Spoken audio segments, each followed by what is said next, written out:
دور سے جب دیکھا کہا اس کی ہیبت سے کانپتے تھے ہم، یہ تو کوئی حبشی لگتا ہے، رنگ کالا ہے، ہونٹ موٹے ہیں، اس سے تو زیادہ حسین اس کا غلام ہے جو آگے آگے چل رہا ہے۔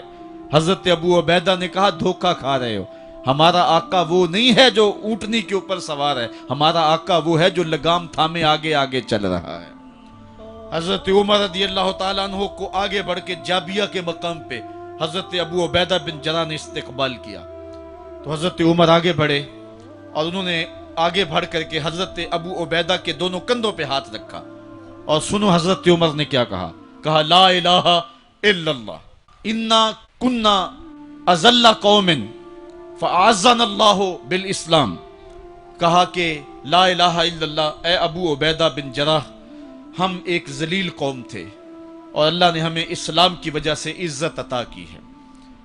اور میں تمہیں ایک تاریخ ساز بات کہنے لگا ہوں، اور وہ یہ ہے کہ جب تک ہم اس عزت والے اسلام کے دامن کو تھامے رہیں گے ہماری عزت قائم رہے گی، اور جب اسلام کے علاوہ کسی اور جگہ سے عزت ڈھونڈیں گے تو رسوا کر کے رکھ دیے جائیں گے۔ یہ ہے وہ خلاصہ جو حضرت عمر نے امتوں کے عروج و زوال کا بیان کیا ہے۔ اس امت کو جو خیرات ملی ہے تخت و تاج کی، وہ پینٹاگون سے نہیں ملی، وہ واشنگٹن سے نہیں ملی، وہ وائٹ ہاؤس سے نہیں ملی، وہ محمد عربی کے جوڑوں کا صدقہ ملی ہے۔ اس لیے جب ہم نے اسلام سے انحراف کیا، پاکستان حاصل کیا گیا تھا، پاکستان کا مطلب کیا؟ لا الہ الا اللہ، ہم نے اس نعرے کو چھوڑ دیا ہوا ہے، ہم نے انحراف کر دیا ہے۔ آج ہماری نظریں مغرب کی طرف لگی ہیں کہ تخت و تاج اس سے نصیب ہوتے ہیں، اور دنیا کے اوپر ہم رسوا ہو کے رہ گئے۔ ہماری پستی، ہماری زبوحالی، ہماری ذلت کا سبب یہ ہے کہ جس جگہ سے ہمیں عزت ملی تھی ہم نے وہ مرکز ہی چھوڑ دیا ہے۔ اس مرکز حیات کو، اس مرکز زندگی کو، اس مرکز عزت کو ہم نے چھوڑ دیا ہے، اور دنیا کے اوپر ہم رسوا ہو رہے ہیں۔ انہی حضرت عمر کی کہانی ہے۔ وادی تہامہ سے گزر رہے تھے کہ بچوں کی طرح بلک بلک کے رونے لگے۔ کہا عمر جوان آدمی ہو اور بچوں کی طرح بلک کے رو رہے ہو؟ کہا تم نہیں جانتے، مجھے بچپن کی کہانی یاد آ گئی۔ کہا کیا کہانی ہے؟ کہا یہی عرض تہامہ تھی، میرے باپ خطاب نے مجھے 5 اونٹ دیے تھے، کہا انہیں لائن میں کھڑا کرو سیدھا، میں آگے والا سیدھا کرتا تھا، پیچھے والا ٹیڑھا ہو جاتا، پیچھے والا سیدھا کرتا، آگے والا ٹیڑھا ہو جاتا۔ میرے باپ خطاب نے مجھے بڑا مارا۔ کہا ایک عرب کے بیٹے ہو کہ تم سے 5 اونٹ لائن میں کھڑے نہیں ہوتے؟ کہا ایک زمانہ عمر پہ وہ تھا کہ اس سے 5 اونٹ لائن میں کھڑے نہیں ہوتے تھے، اور آج شرق سے لے کر غرب تک 23 لاکھ مربع میل کی حکمرانی اور انسان بھی لائن میں کھڑے ہیں۔ یہ محمد عربی کے جوڑوں کا صدقہ نہیں ہے تو اور کیا ہے؟ عمر سے تو 5 اونٹ لائن میں کھڑے نہیں ہوتے تھے۔ تو یہ عزتیں، یہ تخت و تاج، یہ حکومتیں ہمیں حضور کی دہلیز سے ملی ہیں۔ جب ہم نے اس دہلیز کو چھوڑ دیا تو دنیا کے اوپر رسوا ہو گئے اور ذلیل کر کے رکھ دیے گئے۔ آفاق کے ہر ہر گوشے میں قرآن سنا کر دم لینا، اب رکنا نہیں، اب تھمنا نہیں، فردوس میں جا کر دم لینا، آفاق کے ہر ہر گوشے میں قرآن سنا کر دم لینا، اب رکنا نہیں، اب تھمنا